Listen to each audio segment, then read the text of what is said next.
जय श्री कृष्णा दोस्तों, आप सभी को मेरा नमस्कार। कल आप सबने कार्तिक मास महात्म्य कथा अध्याय 34 सुना। आज मैं आप सभी के लिए कार्तिक मास महात्म्य कथा अध्याय 35 लेकर आई हूँ, जो कार्तिक मास महात्म्य कथा का अंतिम अध्याय भी है। तो श्री हरि विष्णु का नाम लेकर कथा शुरू करते हैं। कार्तिक मास महात्म्य कथा अध्याय 35।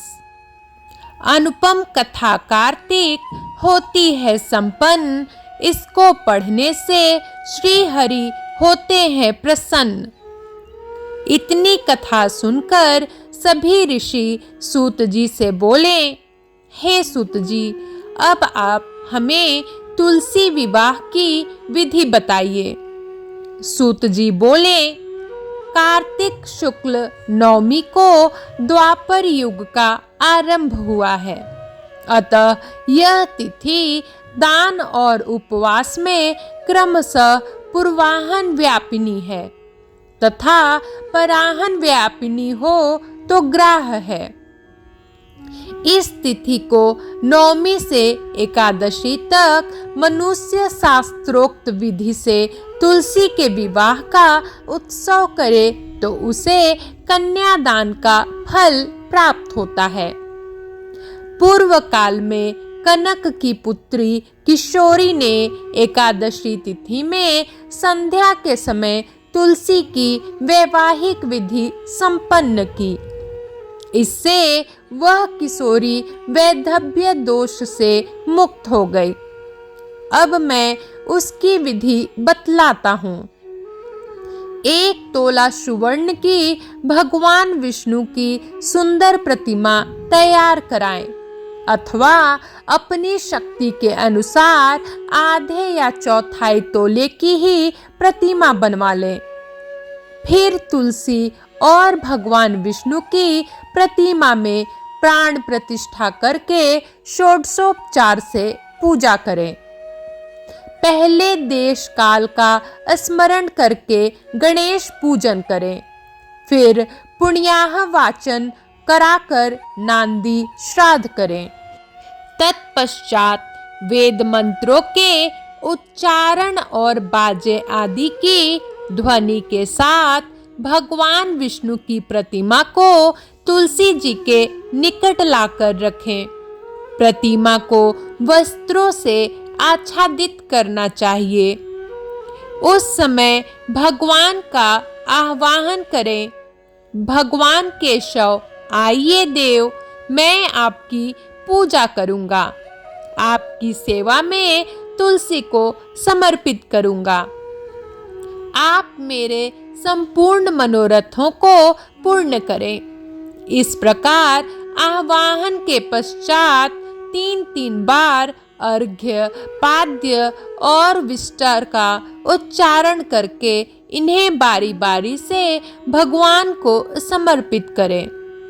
फिर आचमनीय पद का 3 बार उच्चारण करके भगवान को आचमन कराएं।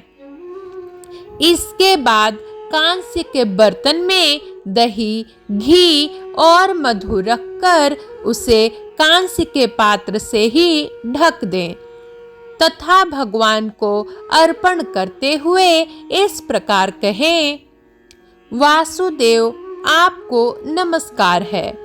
यह मधुपर्क, दही, घी तथा शहद के मिश्रण को मधुपर्क कहते हैं, ग्रहण कीजिए। तदनंतर हरिद्रालेपन और अभ्यंग कार्य संपन्न करके गोधूली की वेला में तुलसी और विष्णु का पूजन पृथक पृथक करना चाहिए। दोनों को एक दूसरे के सम्मुख रखकर मंगल पाठ करें। जब भगवान सूर्य कुछ कुछ दिखाई देते हो तब कन्यादान का संकल्प करें। अपने गोत्र और प्रवर का उच्चारण करके आदि की 3 पीढ़ियों का भी आवर्तन करें। तत्पश्चात भगवान से इस प्रकार कहें, आदि मध्य और अंत से रहित त्रिभुवन प्रतिपालक परमेश्वर इस तुलसी दल को आप विवाह की विधि से ग्रहण करें। यह पार्वती के बीज से प्रकट हुई है, वृंदा की भस्म में स्थित रही है तथा आदि मध्य और अंत से शून्य है। आपको तुलसी बहुत ही प्रिय है, अतः इसे मैं आपकी सेवा में अर्पित करता हूँ। मैंने जल के घड़ों से सींचकर और अन्य प्रकार की सेवाएं करके अपनी पुत्री की भांति इसे पाला, पोसा और बढ़ाया है। आपकी प्रिया तुलसी मैं आपको दे रहा हूँ। प्रभो, आप इसे ग्रहण करें। इस प्रकार तुलसी का दान करके फिर उन दोनों अर्थात तुलसी और भगवान विष्णु की पूजा करें। विवाह का उत्सव मनाएं। सुबह होने पर पुनः तुलसी और विष्णु जी का पूजन करें। अग्नि की स्थापना करके उसमें द्वादशाक्षर मंत्र से खीर, घी, मधु और तिल मिश्रित हवनीय द्रव्य की 108 आहुति दें। फिर स्विष्टकृत होमक करके पूर्णाहुति दें। आचार्य की पूजा करके होम की शेष विधि पूरी करें। उसके बाद भगवान से इस प्रकार प्रार्थना करें, हे प्रभो, आपकी प्रसन्नता के लिए मैंने यह व्रत किया है। जनार्दन, इसमें जो न्यूनता हो वह आपके प्रसाद से पूर्णता को प्राप्त हो जाए। यदि द्वादशी में रेवती का चौथा चरण बीत रहा हो तो उस समय पारण ना करें। जो उस समय भी पारण करता है वह अपने व्रत को निष्फल कर देता है। भोजन के पश्चात तुलसी के स्वतः गल कर गिरे हुए पत्तों को खाकर मनुष्य सब पापों से मुक्त हो जाता है। भोजन के अंत में ऊख, आंवला और बेर का फल खा लेने से उच्छिष्ट दोष मिट जाता है।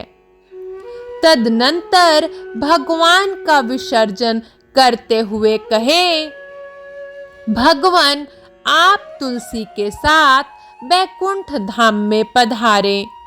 प्रभो, मेरे द्वारा की हुई पूजा ग्रहण करके आप सदैव संतुष्टि करें।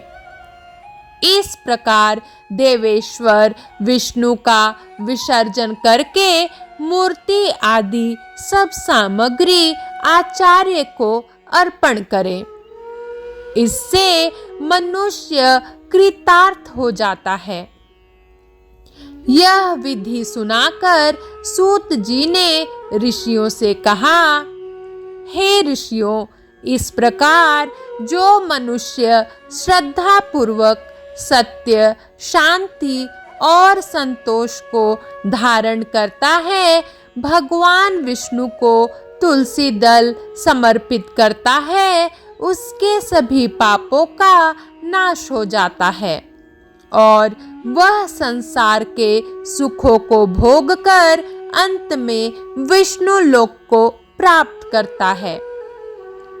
हे ऋषिवरों, यह कार्तिक महात्म्य सब रोगों और संपूर्ण पापों का नाश करने वाला है। जो मनुष्य इस महात्म्य को भक्ति पूर्वक पढ़ता है और जो सुनकर धारण करता है, वह सब पापों से मुक्त हो भगवान विष्णु के लोक में जाता है। जिसकी बुद्धि खोटी हो तथा जो श्रद्धा से हीन हो, ऐसे किसी भी मनुष्य को ये महात्म्य नहीं सुनाना चाहिए। इस प्रकार कार्तिक मास महात्म्य का 35वां अध्याय समाप्त होता है।